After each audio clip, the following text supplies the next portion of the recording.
You know, in terms of, did we play too rough? Nowhere near as bad as the bad guys are going to. So part of it you get into for the realism of what's going on, and so the juices flow. I mean, even with me knowing what's going on, I get carried away at times. So does it happen to anybody? Yeah, both sides. Security guards don't like doing, Americans don't like doing crotch checks, and that's how we used to bust out of the jails. We were little crotch pistols, and even with shorts. And it took the longest time to get guys, let alone girls, to do a good body search. Talked to you earlier about passing the baton. You know, well, if a security team got us on perimeter and the roving patrol came by, the roving patrol assumed that they'd been searched. When the roving patrol took us into headquarters, they assumed that somebody else had searched it, and there would be inside with weapons. And we actually forced getting caught because of that, to show them that. And then we found out the agents weren't reading rights. So in terms of an audit trail for prosecution, we had it, and we documented it on tape. So it was a whole thing of I put this whole picture together. And yeah, your saliva can gets up, and people get emotional, and people get tired, and things happen. Shit happens. There's very few of these security forces that do hostage rescue full-time. Their shortfall was an over-exuberance to get in there and to prove their worth. And so they would bust into things with shitty intelligence, or no intelligence at all.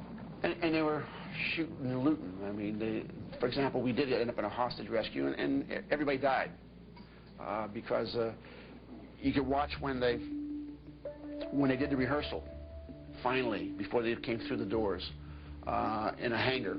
I mean, they did the school book stuff where they had chalk on the deck and how they're coming through. Well, and they came through with heavy weapons, and of course they shot paper. They didn't shoot people.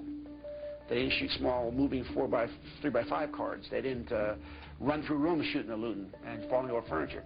You watched the plan as they came through. They were shooting each other's field of fire. So it just got to a game. There was no more learning curve. We just let everybody die and said, let's get on with the next event. The normal bases, Long Beach is a good example. People are waiting for ships. I become part-time help on security force. People that are at the hospital that are ambulatory but can't go back for full duty. They're on a security force.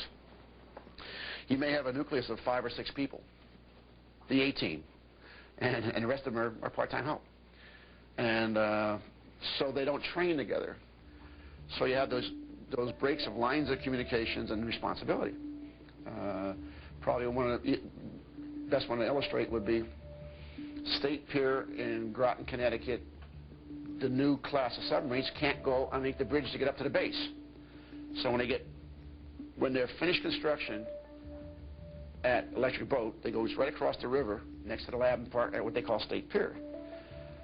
State Pier is protected by state contract police, not state police. The state police would react to an event there if they're not busy doing something else. There is not a Marine force that can come down and react if there's a problem.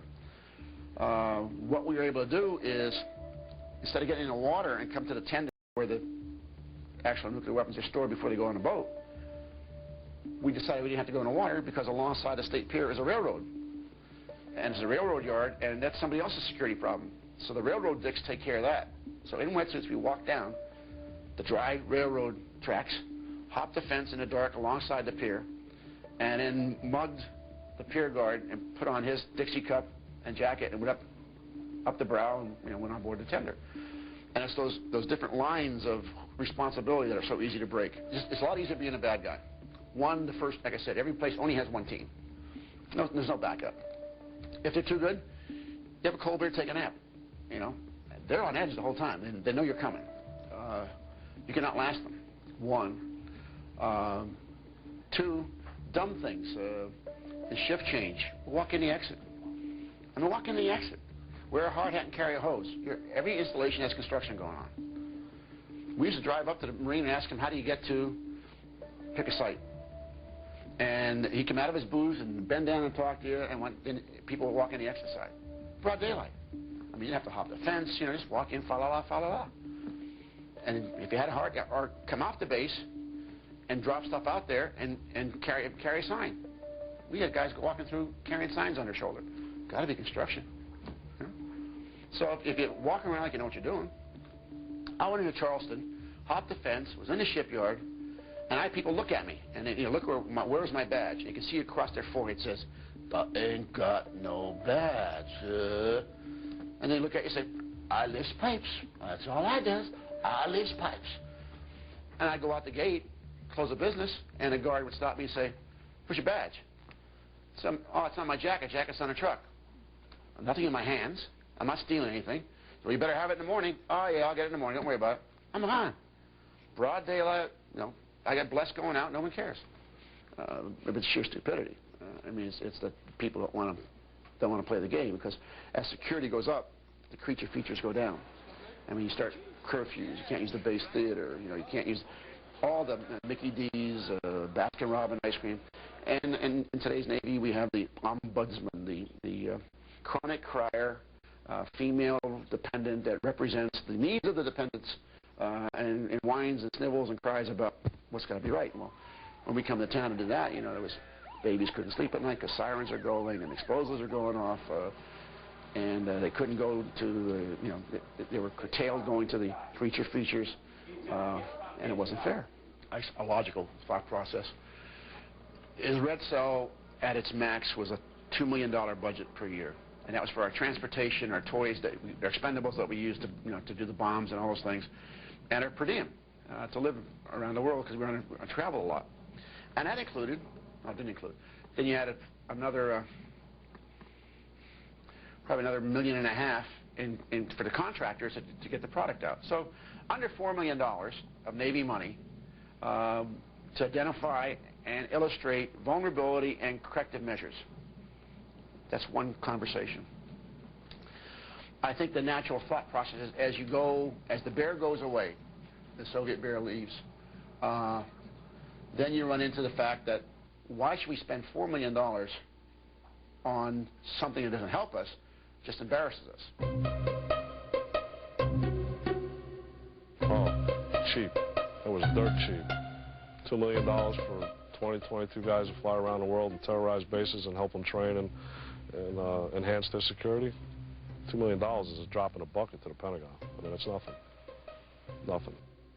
A lot of the base COs considered it an inspection, which it was not an inspection. A lot of them thought it would ruin their career if they got really hammered too bad.